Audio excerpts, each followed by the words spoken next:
Kapag may hinahabol na kriminal o may delikadong sitwasyon na kailangang tugunan agad, hindi basta-basta ang kasama ng mga pulis. Mabilis, malakas, at matalino, ang mga asong ito ang madalas nilang sandigan. Sa video na ito, ipapakilala namin ang 10 pinakamapanganib na police dogs sa buong mundo, mga asong hindi inuurungan kahit ang mga pinakamatitigas na kriminal. Kaya naman kung gusto mo ang mga ganitong uri ng top 10, mag-subscribe ka na para naman lagi kang updated sa mga susunod pa naming video.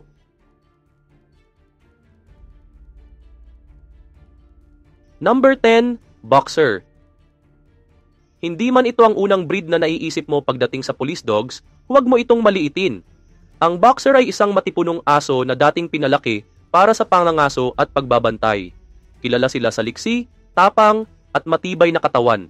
May kakaibang lakas at enerhiya ang mga Boxer, kaya bagay na bagay sila sa mga operasyon na kailangang mabilis ang kilos at walang inuurungan. Maamo sila sa kanilang handler, pero sa oras na may banta, kaya nilang magpalit ng mode na parang switch lang ang pinindot. Kapag umatake ang isang Boxer, hindi ito takot makipagsagupaan.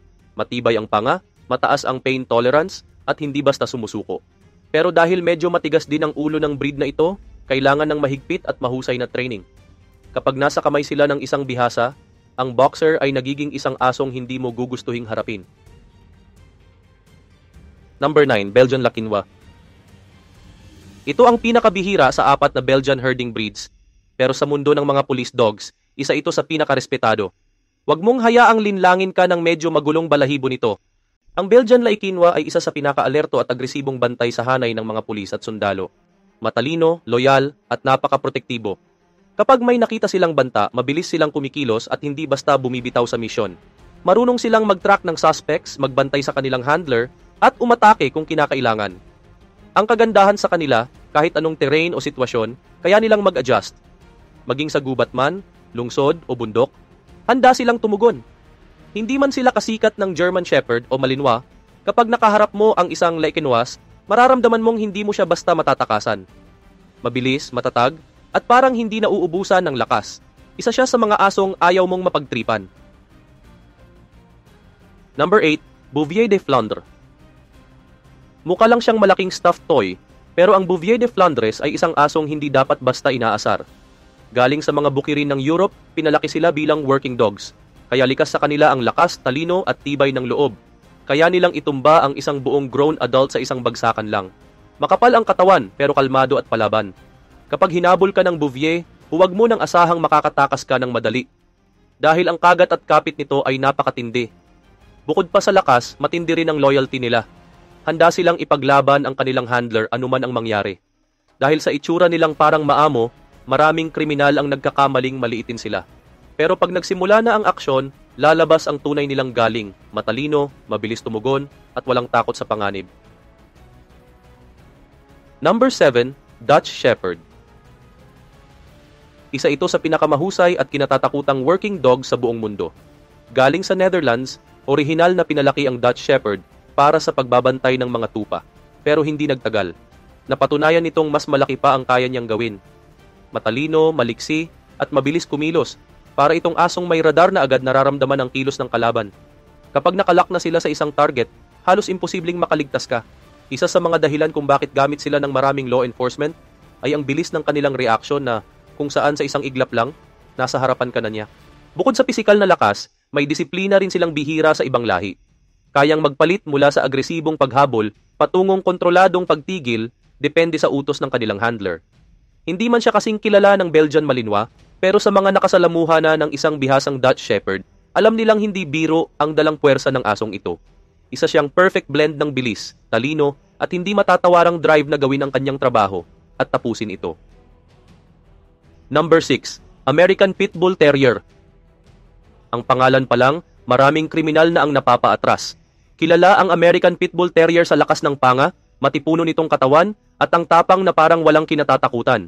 Hindi sila karaniwang ginagamit ng lahat ng pulisya, pero sa mga piling unit na nangangailangan ng asong may brute force, nasa frontline ang Pitbull. Kapag sinabak mo sila sa mga operasyon na kailangang idaan sa lakas at bilis, hindi ka mabibigo.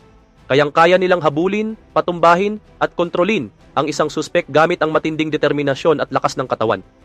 Pero huwag mo ring isiping, basta-basta lang sila. Kapag dumaan sa tamang training, ang pitbull ay nagiging masunurin, alerto at handang umaksyon sa isang utos lang. Matindi rin ang loyalty ng breed na ito. Kapag iniutos na kumilos, hindi sila nagdadalawang isip.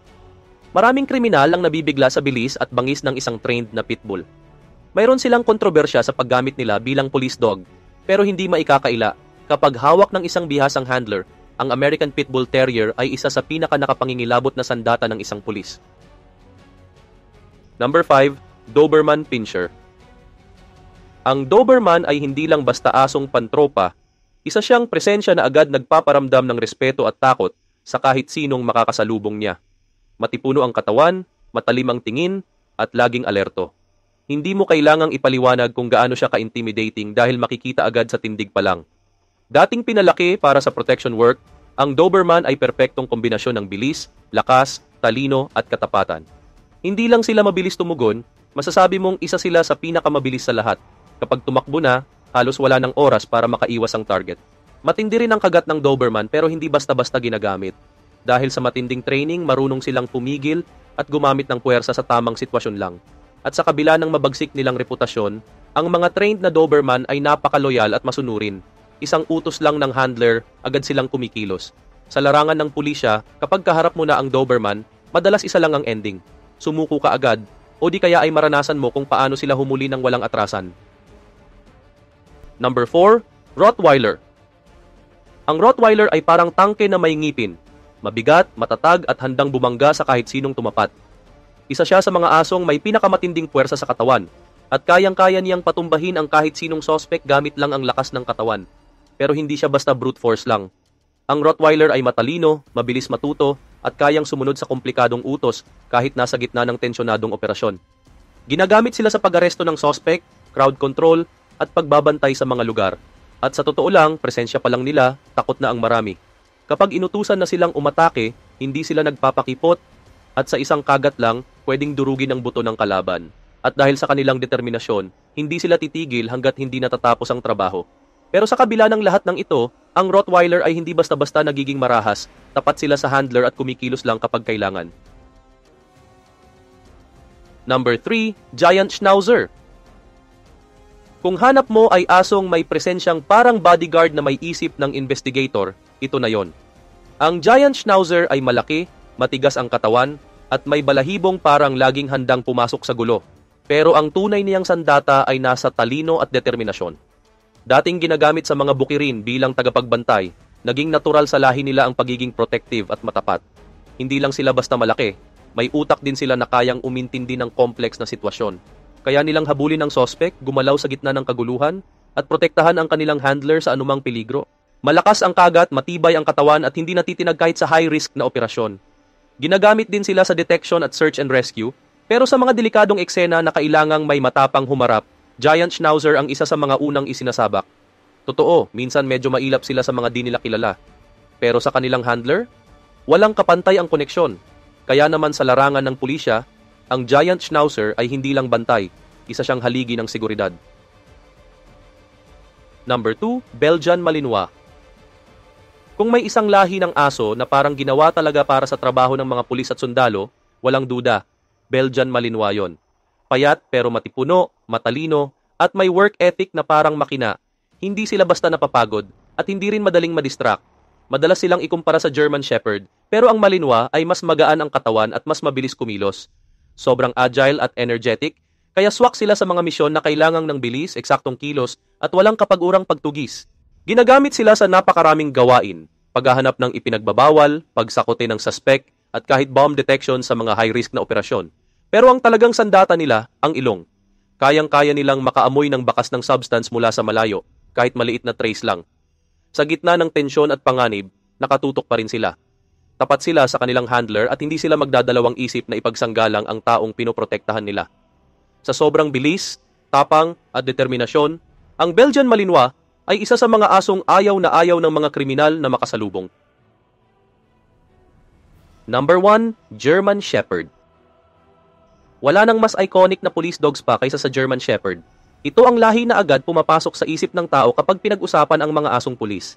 Hindi lang dahil sikat sila, kundi dahil napatunayan na nila ang sarili nila sa halos lahat ng larangan. Matalino, versatile at may lakas na sapat para humabol, makipaglaban at magligtas. Kayang-kaya nilang magsagawa ng iba't ibang gawain Mula sa paghuli ng suspect, search and rescue, detection ng bomba at ipinagbabawal hanggang crowd control. May lakas ang kagat pero may control, kalma kahit nasa panganib at focus kahit magulo ang paligid. Gamit ang kanilang likas na pang-amoy, nakatutuntun sila ng mga pinagbabawal, armas at pati na nawawalang tao.